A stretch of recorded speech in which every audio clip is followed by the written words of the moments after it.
Hello dear, आज का video आप सभी के लिए काफ़ी महत्वपूर्ण होने वाला है। वीडियो को अच्छे से देखिएगा, समझिएगा। चाइल्ड के बारे में, चाइल्ड हेल्थ के बारे में, जो सुचर्स होता है ना, जो सुचर्स होता है, जो सीवन रेखा होता है, जिसको कपाल में ज्वाइंट को हम लोग सुचर्स बोलते हैं बच्चे में, तो उस सुचर को देखेंगे कि किन दो हड्डियों के बीच कौन सा सुचर्स बनता है। तो सुचर्स के बारे में क्लियर करेंगे।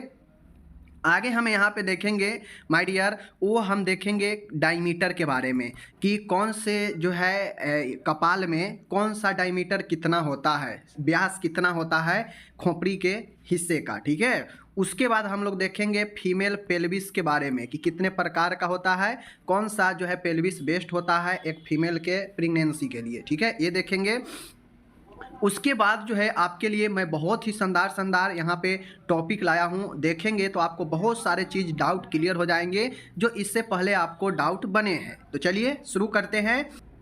माय डियर, सबसे पहले जान लीजिए कि आपको चित्र में भी दिखाएंगे, जैसे यह खोपड़ी हो गया। ठीक है, तो कुछ इस प्रकार से जो है आपके ज्वाइंट जो है आपके बनते हैं मस्तिष्क में, स्कल खोपड़ी में। तो ये जो ज्वाइंट होता है, जैसे ए हड्डी हो गया, ए हड्डी हो गया, ए हड्डी हो गया, ए हड्डी हो गया, और इन हड्डी, ए प्लेट नुमा जो हड्डी है, इसके बीच में ज्वाइंट बनता है जो ए हड्डी को और ए हड्डी को आपस में जोड़ता है। तो ये जो जोड़ने वाला हो गया, या फिर ए हड्डी और ए हड्डी के बीच में जो ए ज्वाइंट है, तो यही सुचर्स होता है। जो खोपड़ी में जो ज्वाइंट होता है बच्चे का, उसी को हम लोग सुचर्स कहते हैं। ठीक है, सुचर्स मतलब सीवन रेखा कहते हैं, समझ गए।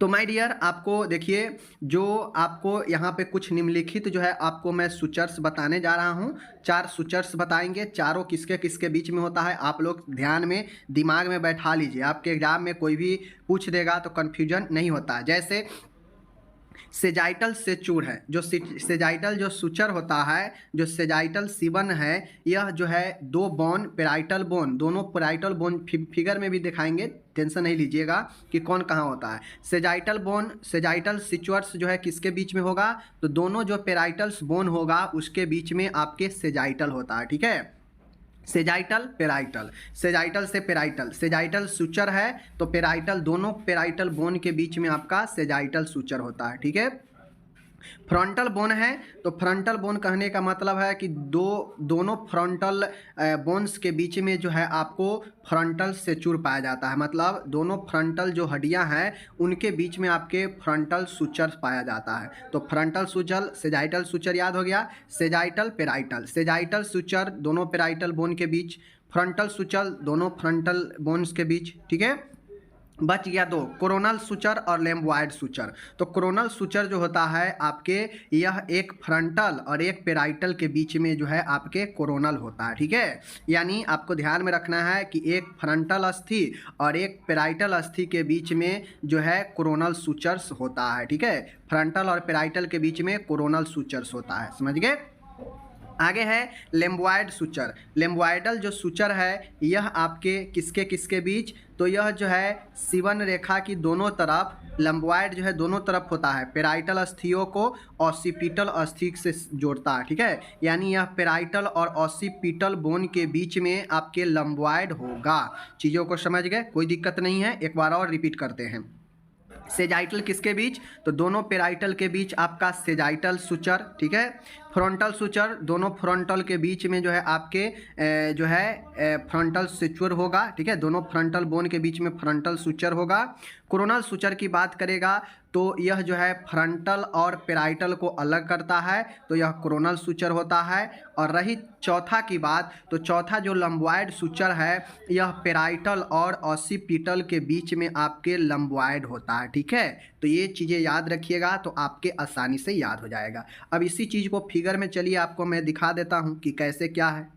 तो जैसे आपके सामने में यहाँ पे फिगर है, मैंने क्या बताया कि दोनों पेराइटल बोन के बीच में जो सुचर होता है वह सुचर आपका क्या होता है, दोनों पेराइटल के बीच में जो सुचर बनता है, देखिए ए वाला जो व्हाइट एरिया पूरा देख रहे हैं, ए पेराइटल बोन है और यह भी आपके पेराइटल बोन है, पूरे व्हाइट वाला, समझ गए। तो ए पेराइटल बोन और ये भी पेराइटल बोन, ये भी पेराइटल बोन। तो हम देखें कि दोनों पेराइटल के बीच में सेजाइटल, तो ये वाला जो आपका सुचर है जो इसको और इसको जोड़ रहा है, तो ये सुचर जो ज्वाइंट है इसे हम लोग क्या कहेंगे, सेजाइटल सेजाइटल ज्वाइंट कहेंगे, ठीक है, सेजाइटल सुचर कहेंगे। यहाँ पे है ना सेजाइटल सुचर, इसको सेजाइटल सुचर माना गया है। तो ये सेजाइटल सुचर हो गया दोनों पेराइटल के बीच में, समझ गए।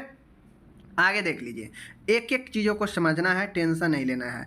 अब मैंने आपको पढ़ाया, ठीक है ना, अभी पढ़ाया कि दोनों फ्रंटल के बीच में जो है आपके फ्रंटल सेक्चर होता है। तो देखिए ये भी आपका फ्रंटल बोन है और ये भी फ्रंटल बोन है, सामने वाला, ठीक है ना, सामने वाला। तो जो खोपड़ी के सामने वाला जो हिस्सा है तो उससे फ्रंटल बोन होता है, ठीक है ना। और ये दोनों फ्रंटल के बीच में जो ये सुचर बन रहा है तो यही, इसे हम लोग फ्रंटल सुचर कहते हैं, ठीक है, फ्रंटल सुचर कहते हैं, समझ गए। तो यही चीज़ें हैं।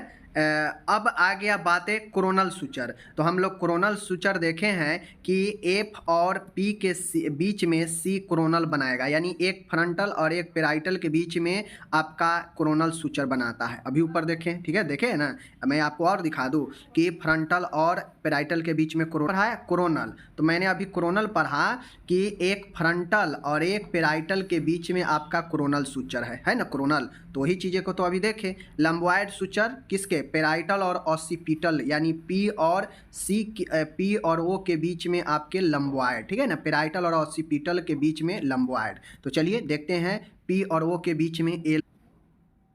तो यहाँ पे देखिए आप लोग, मैंने आपको बताया कि लंबवाइड सुचर यानी पी और ओ, पेराइटल और ऑसिपिटल के बीच में लंबवाइड सुचर होगा। अब ये कहाँ है देख लीजिए, पी मतलब पेराइटल, आपको पता है पेराइटल, पेराइटल कहने का अर्थ है कि यहाँ आपका जो है पेराइटल हो गया और ये हो गया आपका हिस्सा ऑसिपिटल, समझ गए, ऑसिपिटल। तो यही वाला भी हिस्सा ऑसिपिटल का है। तो यहाँ पे आप लोग देख लीजिए, यहाँ पे कह रहा है, तो मैंने वही चीज़ बताया कि ओ और पी के बीच में आपके ये लंबवाइड है, ठीक है, पेराइटल और ऑसिपिटल के बीच में लंबवाइड हो गया। तो उम्मीद है आपको चारों सेक्चर्स के बारे में, कोरोनल, सेजाइटल, ठीक है, लंबवाइड और फ्रंटल, चारों के बारे में समझ गए होंगे। बाकी यह डायमीटर दिया गया है कि इस वाले और इस वाले के बीच, दोनों साइड वाले के बीच का कितना डायमीटर है। यह डायमीटर दोनों फ्रंटल वाले का है, ठीक है, फ्रंटल ऑसिपिटल के बीच में है, समझ गए। तो ये सब आपके डायमीटर को, ये दूरी जो है, ये दूरी हो गया, ठीक है, ये दूरी हो गया इसके बीच, समझ गए। इसी प्रकार से इसके बीच ये वाला हो गया, समझ गए, और ये वाला हो गया। तो ये सब जो है आपके दूरी जो है डायमीटर को बताता है, डायमीटर ये सब है, ठीक है, कि इसके और इसके बीच की कितना दूरी है, इसके सामने वाले का कितना दूरी है, इसके सामने वाले का इसके यहाँ पे कितना दूरी पर है। तो ये सब डायमीटर होता है, जो कि आगे आपको पूछता है एग्जाम में, ठीक है। चलिए देखते हैं। अब यहाँ पे आप लोग समझ लीजिए, यह ऑसिपिट है, ठीक है, ये वाला जो आप, ये सामने वाला हो गया, ठीक है, देख रहे हैं यहाँ पे, यह खोपड़ी का पूरा भाग है, खोपड़ी का ही पूरा भाग है एक बच्चे का। देख लीजिए, ये सामने वाला है, आँख है, मुंह है, नाक है, तो ये सामने वाला है, ये फेस वाला एरिया है। फेस वाला एरिया यहाँ से लेकर यहाँ तक फेस वाला एरिया है, ठीक है, आपके कपाल से लेकर नीचे फेस तक यह फेस वाला एरिया है। फेस से ऊपर वाला जो शुरू होता है और मिड तक जो जाता है वह ब्रो होता है, ब्रो प्रेजेंटेशन।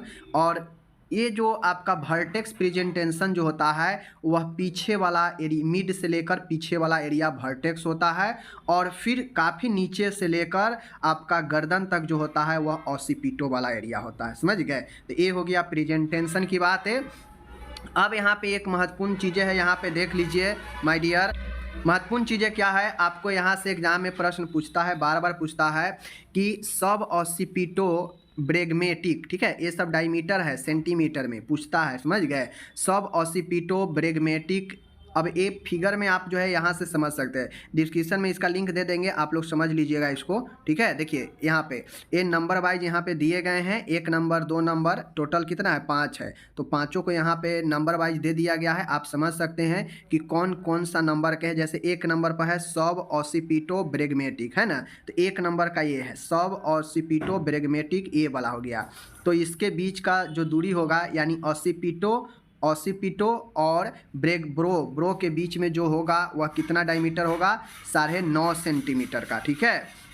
तो याद रखिएगा, सब ऑसिपिटो ब्रेगमेटिक के बीच 9.5 सेंटीमीटर, सब ऑसिपिटो फ्रंटल के बीच में 10 सेंटीमीटर, सब सीधा ऑसिपिटो फ्रंटल कहेगा तो 11.5 सेंटीमीटर, मेंटो वर्टिकल कहेगा तो 14 सेंटीमीटर, जो कि सबसे बड़ा यही वर्टेक्स में होता है। अगर पूछेगा कि सबसे बड़ा जो प्रेजेंटेशन में जो होता है वह ब्रो प्रेजेंटेशन होता है, जो कि 14 मेंटो वर्टिकल होता है और यह 14 सेंटीमीटर इसका व्यास होता है, समझ गए। सबमेंटो ब्रेगमेटी का बात करेगा तो 9.5। तो आप लोग देख लीजिए, सबमेंटो और सब ऑसिपिटल दोनों ब्रेगमेटी है, दोनों ब्रेगमेटी है। अंतर क्या है, यहाँ पे मेंटो है, यहाँ पे ऑसिपिटो है। लेकिन मेंटो और ऑसिपिटो, सब ऑसिपिटो, सबमेंटो, ब्रेगमेटिक 9.5 सेंटीमीटर का सब वाला होगा। एक जो सब ऑसिपिटो फ्रंटल वाला है, तो चूंकि सामने वाला आपका ललाट बड़ा होता है तो उसको 10 सेंटीमीटर याद रखना है, ठीक है। रह गया मेंटो वर्टिकल की बात करेगा तो सीधा सबसे बड़ा होता है जो 14 सेंटीमीटर का, और ऑसिपिटो जो फ्रंटल होता है यह 11.5 सेंटीमीटर का होता है। तो 11.5 वाला एक ही है, ऑसिपिटो और फ्रंटल जो 11.5 है। 9.5 वाला आपका पता है, सब ऑसिपिटो सबमेंटो 9.5 है। सब ऑसिपिटो फ्रंटल की बात करेगा तो 10 सेंटीमीटर, और मेंटो वर्टिकल की बात करेगा तो सबसे बड़ा 14 सेंटीमीटर। तो इसको एक बार दिमाग से देखिएगा, गहरा दिमाग लगा के, तो याद हो जाएगा, कोई बड़ा चीज़ है नहीं, ठीक है। टेक्निक बता दिए, आगे चलिए।